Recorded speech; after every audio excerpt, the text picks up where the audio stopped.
Assalamualaikum warahmatullahi wabarakatuh. Gimana kabar antum hari ini? Alhamdulillah, luar biasa, Allahu Akbar. Pagi ini kita sebelum memulai aktivitas pembelajaran bahasa Indonesia, mari kita awali dengan berdoa agar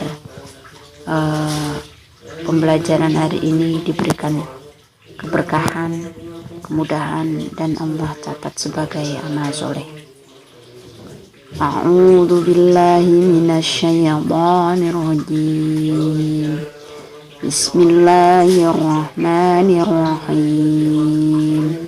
Raditu billahi rabba wa bil islami dina wa bi Muhammadin sallallahu alaihi wasallam nabiyyan wa rasula. Rabbi zidni ilma warzuqni fahma.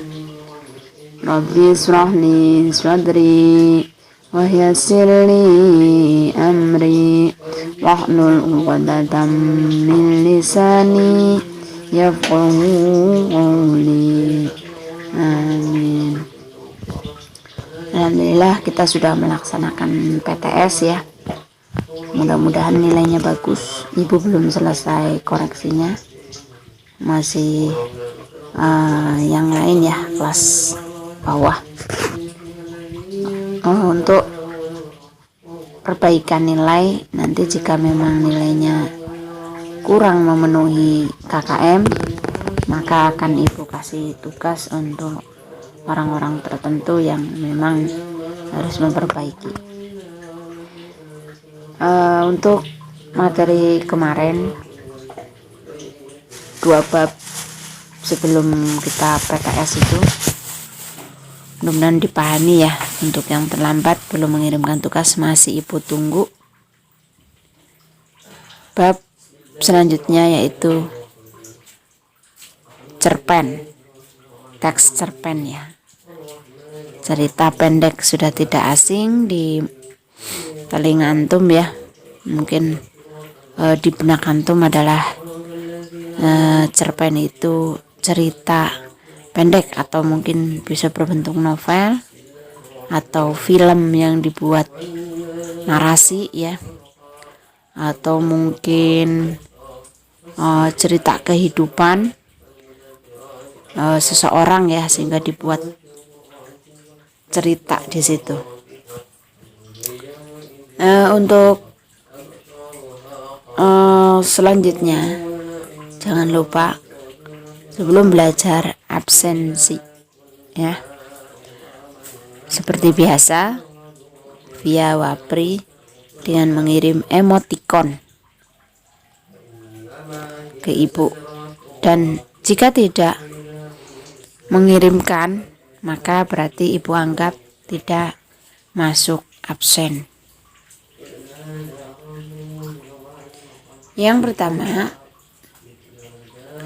kita masuk ke pembahasan.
Tujuan pembelajaran,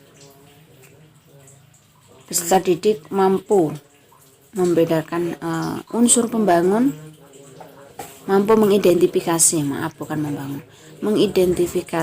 unsur pembangun karya sastra cerpen. Nah, itu antum sudah bisa membedakan ya, karya sastra itu ada apa saja. Itu sudah dipelajari dari kelas 7, 8, dan 9. Itu ada non fiksi itu ya. Fiksi, non fiksi itu masuk sastra atau tidak. Nah, itu kita dipelajari. Yang pertama, mengidentifikasi. Tahukah antum apa yang dimaksud dengan teks naratif atau narasi? Apa itu? Tujuan teks narasi, terus isinya apa, terus jenisnya seperti apa, fungsi sosial teks narasi itu untuk apa, seperti apa itu ya. Nanti kita simak di bab selanjutnya. Teks narasi adalah rangkaian kalimat yang bersifat narasi atau menguraikan atau menjelaskan.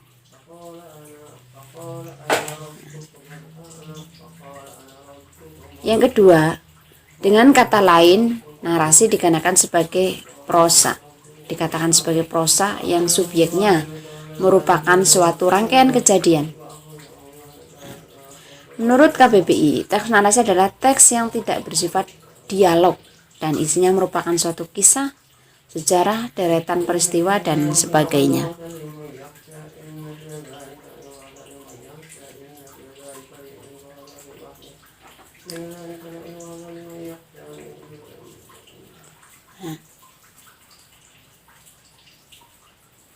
Teks narasi tujuannya adalah mendidik atau menghibur.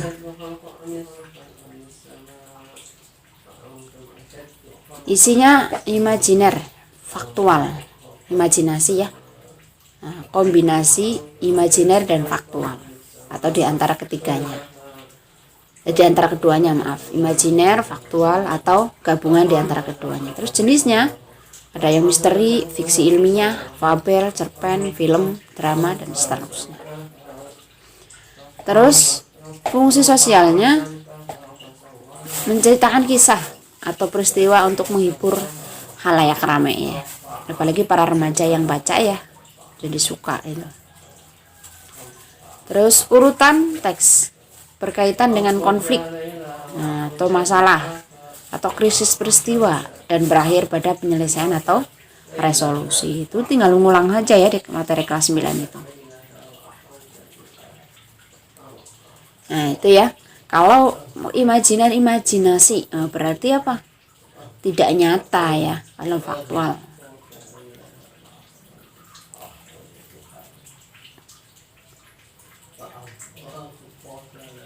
Nah itu kalau misteri, mungkin antum suka film-film yang berbau setan-setan itu ya, horor gitu. Itu bisa juga dimasuk ke sini ya. Ada jenisnya. Jadi khayalan ya.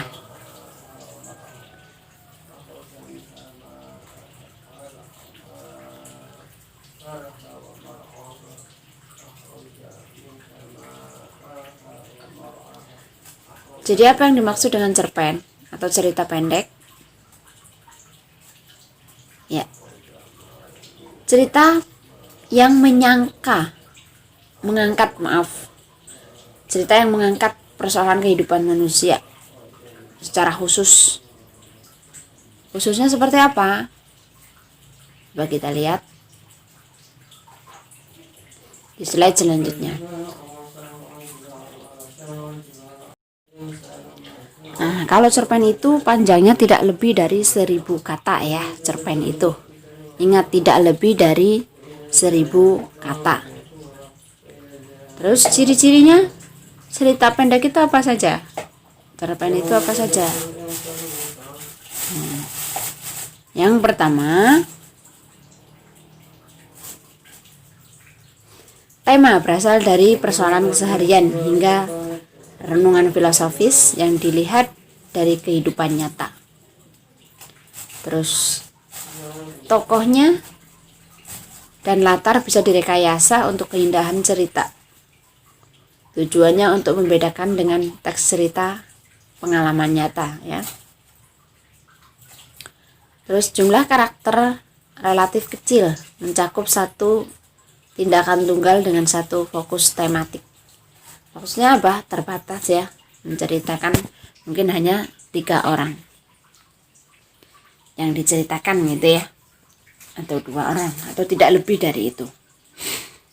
Nah, itu nanti kita bahas masing-masing dari tokoh latar itu seperti apa. Terus karakter itu ada mungkin di situ ada beberapa ya, ada yang jahat, ada yang baik. Itu kita bahas di teks selanjutnya.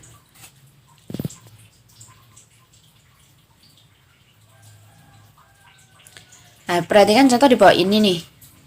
Ada cerpen yang berjudul Rajin Belajar. Nah, silakan antum baca.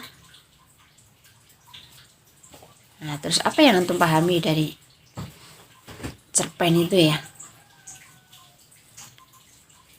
Silakan antum baca.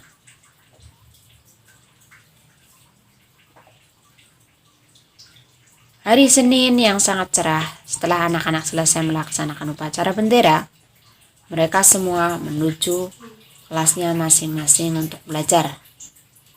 Hari ini ada 4 mata pelajaran, yakni matematika, bahasa Indonesia, bahasa Inggris, dan sejarah. Mata pelajaran yang pertama adalah matematik. Bapak guru menyuruh untuk mengerjakan halaman dan seterusnya sampai ke bawah itu ya.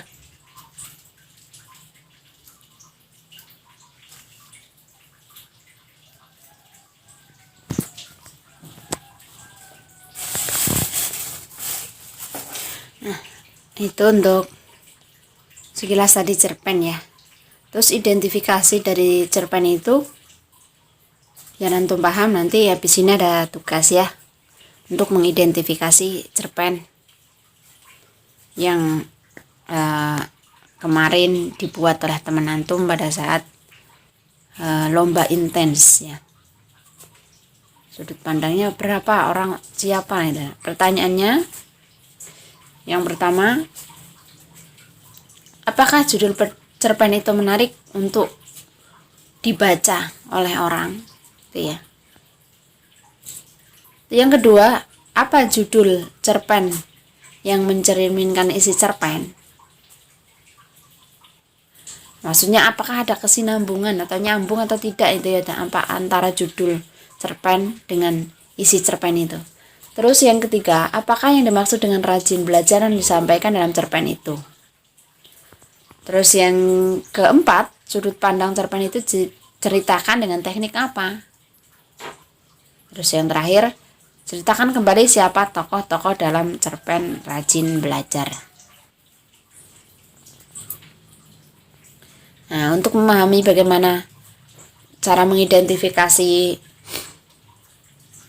cerpen, maka antum nanti akan mengerjakan cerpen yang akan ibu kirimkan ya. Judul cerpen biasa saja tadi ya, yang cerpen sebelumnya tidak ada yang menarik untuk dibaca ya. Judulnya cerpen mencerminkan isinya. Terus yang ketiga, rajin belajar, yang dimaksud adalah kebiasaan belajar atau mengulang pelajaran di malam hari yang dilakukan oleh seorang anak. Terus yang nomor keempat, sudut pandang orang ketiga. Terus selanjutnya yang kelima adalah